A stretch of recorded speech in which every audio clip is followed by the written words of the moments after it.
Hello friends, எல்லாருக்கும் வணக்கம் and welcome back to our channel house world dream. இன்றைக்கி நம்மளோட வீடியோ என்னன்னு பார்த்தீங்கன்னா பெயிண்டிங் பற்றி தான். ஸோ பெயிண்டிங்கோட டீட்டெயில்ஸ் எப்படியெல்லாம் பெயிண்டிங் பண்ணலாம், என்ன மாதிரியான காம்பினேஷன்ஸில் இருக்குது, பெயிண்டிங்கோட முக்கியத்துவம் என்னன்றதை பற்றி தான் பேசியிருக்கோம். ஸோ வீட்டுக்கு மெயினாக பெயிண்டிங் ஏன் முக்கியம் அப்படின்னு பார்த்தீங்கன்னா, மெயின் அந்த வீட்டோட அப்பியரன்ஸ் அதை பார்க்குறதுக்கு அந்த பெயிண்டிங் கொடுத்தா தான் அழகாக இருக்கும். ஸோ அது ஒரு விஷயம். அது போக நம்மளுக்கு கிராக்ஸ் வராதாக இருக்கட்டும், அந்த ஸ்ட்ரக்சருக்கு ஒரு பேரர் மாதிரி இருக்கும் அது. ஸோ எப்படி நம்ம ஒரு ஃபோனுக்கு நம்மளுக்கு ஒரு கவர் கொடுக்குறோமோ அதே மாதிரி இந்த மாதிரி வீடுக்குமே அது தின் லேயராக இருந்தாலுமே அதுவுமே ஒரு சேஃப்டியாக இருக்கும். சில இடத்துலலாம் பார்த்தீங்கன்னா அவுட் சைடில் பிளாஸ்டிங் பண்ணியிருப்பாங்க அண்ட் மேலே பெயிண்ட் அடிக்காமலே ரொம்ப வருஷமாக அப்படியே விட்டுருப்பாங்க. ஸோ அந்த மாதிரிலாம் விடக்கூடாது. ஸோ கண்டிப்பாக பெயிண்ட் அடிக்கிறது ரொம்பவே நல்லது. அந்த பில்டிங்கோட ஸ்ட்ரக்சருக்கும் நல்லது, லைஃபும் நல்லா வரும். ஸோ பொதுவாக 50 வருஷம் வரும் அப்படின்னு பார்த்தீங்கன்னா, இந்த பெயிண்ட் அடிக்காமல் 50 வருஷம் வரும்னா, பெயிண்ட் அடிச்சிருந்திங்கன்னா இன்னொரு 20 வருஷம் கூட நல்லா ஸ்ட்ரென்த்தனாக இருக்கும். பில்டிங்க்கு இன்னும் கூட ஸ்ட்ரென்த் வரும். ஸோ அதே மாதிரி தான் நான் சொன்ன மாதிரி ஃபோனுக்கு எப்படி கவர் போடுறோமோ அந்த கவர் எந்த அளவுக்கு அது கொஞ்சம் ஓரளவுக்கு அது சேஃப்டியாக பார்த்துக்குமோ, அதே மாதிரி ரெயினாக இருக்கட்டும், மழையாக இருக்கட்டும், வெயிலாக இருக்கட்டும், அந்த டைமில் இந்த பெயிண்டில் கொஞ்சம் எலாஸ்டிசிட்டி, பிளாஸ்டிசிட்டி இதெல்லாம் இருக்கிறதுனால அந்த தண்ணியெல்லாம் அவ்வளோவா பெனிட்ரேட் ஆகி வீட்டுக்குள்ளே வராமல் இருக்கும். ஸோ நம்மளோட ஸ்ட்ரக்சர் உள்ள ஸ்டீலாக இருக்கட்டும், காங்கிரீட்டாக இருக்கட்டும், எதுக்குமே டிஸ்டர்ப் ஆகாமல் கரெக்டாக பார்த்துக்கும். அடுத்ததாக பார்த்தீங்கன்னா, பெயிண்டில் எவ்வளோ டைப்ஸ் இருக்குது அப்படின்னு பார்த்தீங்கன்னா, நிறைய டைப் ஆஃப் பெயிண்டிங்கில் இருக்குது. இப்போ பாருங்கள், எனாமல் பெயிண்ட்டுன்னு எடுத்துக்கிட்டோம்னாவே அந்த பெயிண்டில் நம்மளுக்கு 3 லேயர் போடுற மாதிரி இருக்கும். ஒன்று ப்ரைமரி, பேஸு, ப்ரைமர் பெயிண்ட்டுன்னு இருக்கும். அடுத்தது பேஸு, அடுத்தது ஃபினிஷிங் கோட்டுன்னு அடிக்கிற மாதிரி இருக்கும். அடுத்ததாக பார்த்தீங்கன்னா எனாமல் பெயிண்ட்டுன்னு இருக்கும். அது ஆல்மோஸ்ட் லைக் ஆயில் பெயிண்ட் மாதிரியே இருக்கும். So enamel paint, oil paint எல்லாமே ஆல்மோஸ்ட் ஒரே மாதிரி தான் இருக்கும். அண்ட் டிராக்டர் பெயிண்ட் இருக்குது, எமல்ஷன் பெயிண்ட் இருக்குது. ஸோ இந்த மாதிரி நிறைய வெரைட்டிஸ் ஆஃப் பெயிண்ட் இருக்குது. ஸோ இந்த ஆயில் பெயிண்ட் நம்ம எதுக்கெல்லாம் கொடுக்கலாம் அப்படின்னு பார்த்தீங்கன்னா, கிரில்லு, எம்எஸ் ரெயிலிங்ஸ் அந்த மாதிரி இடத்துக்கு, டோரு, விண்டோஸ் இது எல்லாத்துக்குமே நம்ம எனாமல் பெயிண்டிங் தான், அது ஆயில் பெயிண்டிங் தான் நம்ம கொடுக்குற மாதிரி இருக்கும். அண்ட் பிஜி இந்த பழைய காலத்தில் ஃபஸ்ட்லாம் நம்ம நிறைய பேர் எல்லாருமே ஃபாலோ பண்ணியிருப்போம். ஓரளவு ஹைட் மட்டுமே ஆயில் பெயிண்ட் கொடுத்துருப்போம்.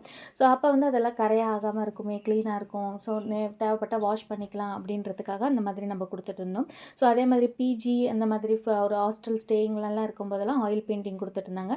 இப்போ அது அந்த அளவுக்கு ட்ரெண்டிங்காக இல்லை. இப்போ எல்லாருமே அந்த இடத்துல டைல்ஸ் இல்லை மார்பிள் ஷீட் இந்த மாதிரியெல்லாம் நிறைய வைக்கிது இல்லையா. ஸோ அதை மாதிரி ஸ்டிக் பண்ண ஆரம்பிச்சிட்டாங்க. ஏன்னா லுக் வைஸில் அது பார்க்குறதுக்கு அந்த அளவுக்கு நல்லா இருக்காது. அண்ட் டார்க்கர் கலரில் மட்டும்தான் அது அவைலபிளாக இருக்கும். ஸோ அதனால் அந்த அளவுக்கு அது லுக் வைஸில் கொடுக்காதனால இப்போ எல்லாருமே ட்ரெண்ட் மாறியாச்சு. அடுத்ததாக எமல்ஷன் பெயிண்ட்டு தான் நம்ம வீட்டுக்கெல்லாம் யூஸ் பண்ணுறது. ஸோ அதிலே டிராக்டர் எமல்ஷன் இருக்குது, ப்ரைமரி எமல்ஷன் இருக்குது, Royal emulsion, tractor shine emulsion, நிறைய வெரைட்டிஸ் ஆஃப் பெயிண்டிங்ஸ் நம்ம வீட்டுக்குள்ளே அடிக்கிறது எமல்ஷன் பெயிண்டிங் அடிப்போம். வீட்டுக்கு அவுட் சைட் பார்த்தீங்கன்னா ஏஎஸ், எபெக்ஸ், வெதர் ப்ரூஃப் இந்த மாதிரியான நிறைய வெரைட்டிஸ் ஆஃப் பெயிண்ட்டை நம்ம அவுட் சைட் பெயிண்டிங் எக்ஸ்டர்னலில் அடிக்கிற மாதிரியான ஒரு ஆப்ஷன் இருக்குது.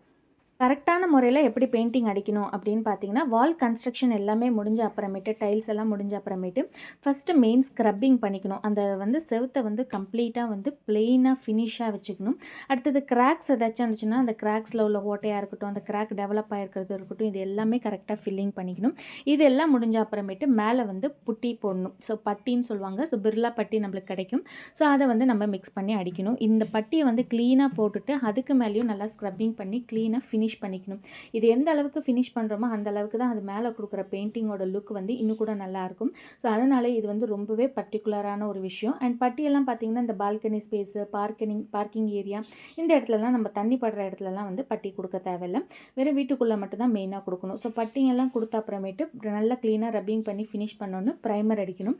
ப்ரைமர் கோட்டுக்கு அப்புறமேட்டு 2 கோட் பெயிண்டிங் கண்டிப்பாக அடிக்கணும். ஸோ 2 கோட் பெயிண்டிங் அடித்தா தான் அந்த வீட்டோட இன்சைடில் உள்ள லுக் கம்ப்ளீட்டாக இருக்கும்.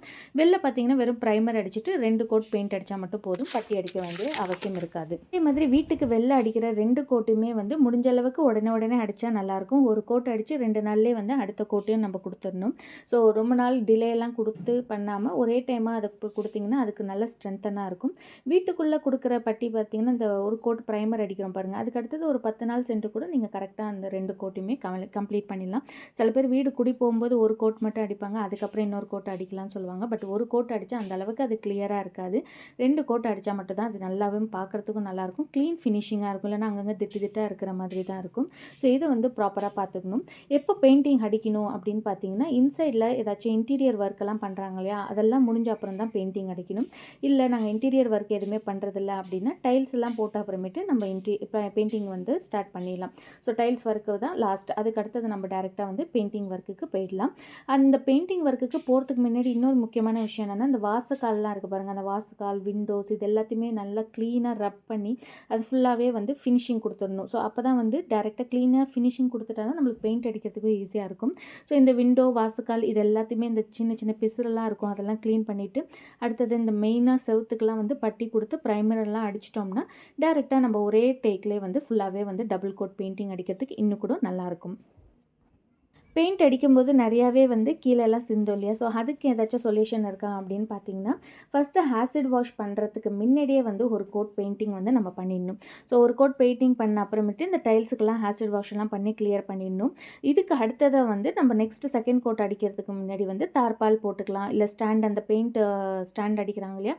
ஸோ அந்த ஸ்டாண்டுக்கு கீழே அதுக்கு வந்து புஷ் மாதிரி கிடைக்கும். ஸோ அந்த மாதிரி புஷ் எல்லாம் ஃபிக்ஸ் பண்ணிக்கிட்டோம்னா ஸ்க்ராட்ச் ஆகாமல் இருக்கும் டைல்ஸ் எல்லாம். இதில் மெயினாக வந்து இந்த பெயிண்ட் அடிக்கிறதுக்கு முன்னாடி ரூஃப் மேலே வந்து சீலிங்கை வந்து கம்ப்ளீட்டாக கவர் பண்ணிடுங்க. டோரு, விண்டோஸ் இதெல்லாமே கம்ப்ளீட்டாக ஃபைனலைஸ் ஆகிட்டுனா டேரெக்டாக நம்ம பெயிண்ட் அடிக்கிறதுக்கு ரொம்பவே நல்லாயிருக்கும்.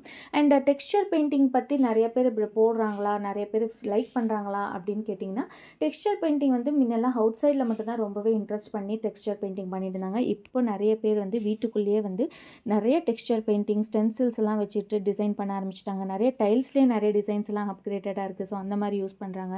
மார்பிள் ஷீட்டை யூஸ் பண்ணுறாங்க, வால்பேப்பர்லாம் யூஸ் பண்ணுறாங்க. ஸோ இந்த மாதிரி நிறைய வெரைட்டிஸ் வந்து அப்டேட்டடாக இருக்குது இப்போது ப்ரெசென்ட்டாக. அடுத்ததாக பெயிண்டிங்கோட மெயின்டெனன்ஸ் எவ்வளோ நாளைக்கு இருக்கும் அப்படின்னு பார்த்தீங்கன்னா, நல்ல ஒரு குட் குவாலிட்டியான பெயிண்ட்டை நீங்கள் வாங்கியிருந்தீங்கன்னா 5லேருந்து 7 வருஷம் வரைக்கும் நல்லா டல் ஆகாமல் நல்லாவே இருக்கும். அது கொஞ்சம் குவாலிட்டி கம்மியாக இருந்துச்சுன்னா 2லேருந்து 3 வருஷத்துலேயே சீக்கிரமாகவே டல் ஆகிடும். ஸோ இதை நம்ம எப்படி கண்டுபிடிக்கலாம், அந்த பெயிண்ட் வந்து நல்லா இருக்குது, அதோட குவாலிட்டி நல்லா இருக்குன்னு எப்படி கண்டுபிடிக்கலாம் அப்படின்னு கேட்டிங்கன்னா, கோட்டு பெயிண்ட் நீங்கள் அடித்தோன்மே அதில் சின்ன சின்னதான கிராக்ஸ் எல்லாம் டெவலப் ஆகும். ஸோ நல்ல குவாலிட்டியாக இருந்துச்சுன்னா கண்டிப்பாக அதில் கிராக்ஸ் டெவலப் ஆகாது. அடுத்தது அதில் ஒரு எலாஸ்டிசிட்டி இருக்கிற ஃபீல் வந்து இருக்கும். நம்மளுக்கு தண்ணி வந்து ஈஸியாக அப்சர்வ் ஆகிடாது. ஸோ கொஞ்சம் லேட்டாக தான் அப்சர்வ் ஆகும். அதுலேயே நம்மளுக்கு அதோட குவாலிட்டி தெரியும். ஸோ நிறைய தண்ணியெல்லாம் அப்சர்வ் ஆகிடுச்சுன்னா கண்டிப்பாக வந்து சீக்கிரமாகவே பெயிண்ட் வீணாக போயிடும். இந்த டிராக்டர் எமல்ஷன்லேயே 50% வாஷபிள் இருக்குது, 50% நாட் வாஷபிள் இருக்குது, 70% இருக்கிற மாதிரிலாம் நல்லா வாஷபிள் இருக்கிறதெல்லாம் வாங்கிட்டிங்கன்னா நம்ம தண்ணி வந்து ரொம்ப அப்சர்வ் ஆகாமல் இருக்கும். அதை வச்சு நம்ம கண்டுபிடிச்சிடலாம். ஒரு 1200 ஸ்கொயர் ஃபீட்டுக்கு 2 பெட்ரூம் உள்ள வீட்டுக்கு எவ்வளோ செலவாகும், பெயிண்ட்டு, மெட்டீரியல்ஸ், லேபர்ஸ் இது எல்லாமே சேர்த்து பார்த்திங்கன்னா ஒரு 1,00,000 செலவாகும். ஸோ 80,000லேருந்து 1,00,000 அளவுக்கான செலவு இருக்கும். அண்டு அடுத்ததாக இந்த பெயிண்ட்டை வந்து பெயிண்ட் அடிச்சிருக்கோம், இதை எப்படி மெயின்டெனன்ஸ் பண்ணிக்கணும் அப்படின்னு பார்த்தீங்கன்னா, ஒரு 5 வருஷத்துக்கு ஒரு தடவை நீங்கள் பெயிண்ட் பண்ணுறது ரொம்பவே ஒரு நல்ல விஷயம். 5 வருஷத்துக்கு ஒரு தடவை பண்ணும்போது ஒரு 40,000 கிட்டத்தட்ட செலவாகும். ஸோ 80,000 சொன்னாலே அதில் பாதி தான் செலவாகும். அண்ட் முக்கியமாக ஒரே கலர் பெயிண்டிங்க்கு போனீங்கன்னா கண்டிப்பாக உங்களுக்கு கம்மியாக தான் ஆகும். இதே நீங்கள் வேறு கலர், டோட்டலாக வேறு கலர் பெயிண்ட் பண்ணணும், புது லுக்கு கொடுக்கணும், வீட்டுக்கு புது டிசைனாக இருக்கணும் அப்படின்னு நினச்சிங்கன்னா திரும்பி ஃபஸ்ட்லேருந்தே 80,000 இதுலேருந்து 1,00,000 செலவாகும். ஏன்னா டபுள் கோட் கொடுக்கறதுக்காக. பொதுவாக வீட்டை வந்து ஃபஸ்ட்டு பெயிண்ட் அடிக்கும்போது தான் நம்மளுக்கு நிறைய பெயிண்ட் யூஸ் ஆகும். ஸோ செகண்ட் கோட்டு பொறுத்த அளவுக்கு கொஞ்சம் கம்மியாக தான் ஆகும். ஸோ அதனால் 5 இயர்ஸ் ஒன்ஸ் நீங்கள் இந்த மாதிரி மெயின்டைன் பண்ணிகிட்டே வந்தீங்கன்னா இன்னுமே உங்கள் வீட்டை லைஃப் லாங் வந்து நல்லா பார்த்துக்கலாம். இந்த வீடியோ பிடிச்சிருந்துச்சுன்னா மறக்காமல் லைக் பண்ணிவிட்டு சப்ஸ்கிரைப் பண்ணிக்கோங்க.